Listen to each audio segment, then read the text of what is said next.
Petrol pump गुड़िकरे quota system लागू एवं निर्धारित सीमारू टोपाए भी अधिक किणिपारे ना डीजेल।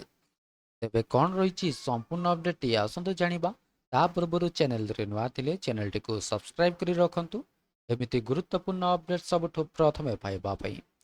सरकार सरकारी तेल कंपानी गुड़िकर राजस्व हानि को रोकवाई पेट्रोल पंप गुड़िकर पाइकारी रे इंधन किणवा उपर संपूर्ण प्रतिबंधक लगाई। अर्थात नुआ नियम अनुଯାयी पाइकारी क्रेता माने एबे रिटेल पेट्रोल पंपरू तेल किणिपारे ना।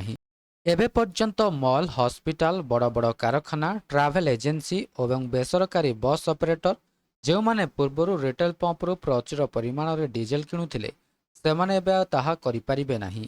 सेमानकु केवल बल्क सेल पॉइंट्स रु ही डीजेल किणिबाकू अनुमति मिलिबो। तेबे सीमा केते निर्धारण करा जायछि?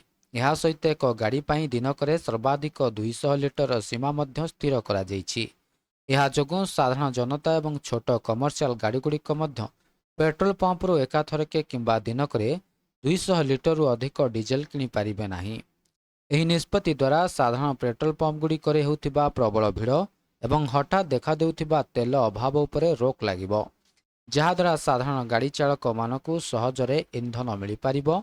ଏହି ସମୟରେ ଗତ ଶୁକ୍ରବାର ଦିନ ଆମେରିକା ଇରାନ ମଧ୍ୟରେ ଚୁକ୍ତିନାମା ଖବର ଯୋଗୁଁ ଆନ୍ତର୍ଜାତୀୟ ବଜାରରେ ଅଶୋଧିତ ତେଲର ମୂଲ୍ୟ ବ୍ୟାରେଲ ପିଛା $86 ତଳକୁ ଖସି ଆସିଛି। ତେବେ କାହିଁକି ଲଗାଯାଇଛି କଟକଣା?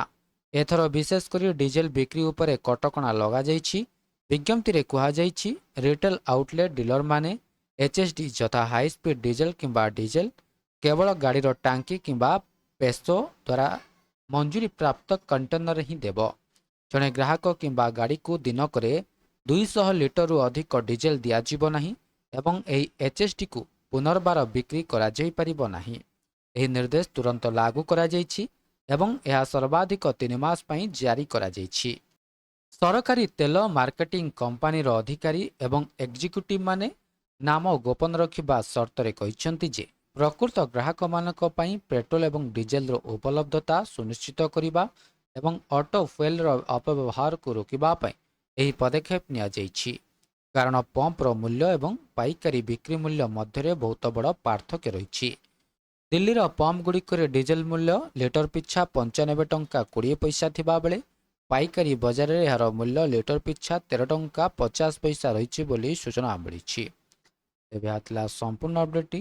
ଭିଡ଼ିଓଟି ଭଲ ଲାଗିଥିଲେ ଭିଡ଼ିଓଟିକୁ ଲାଇକ୍ କରନ୍ତୁ, ସେୟାର କରନ୍ତୁ ଏବଂ ଚ୍ୟାନେଲଟିକୁ ସବସ୍କ୍ରାଇବ୍ କରିବା ପାଇଁ ଭୁଲନ୍ତୁ ନାହିଁ।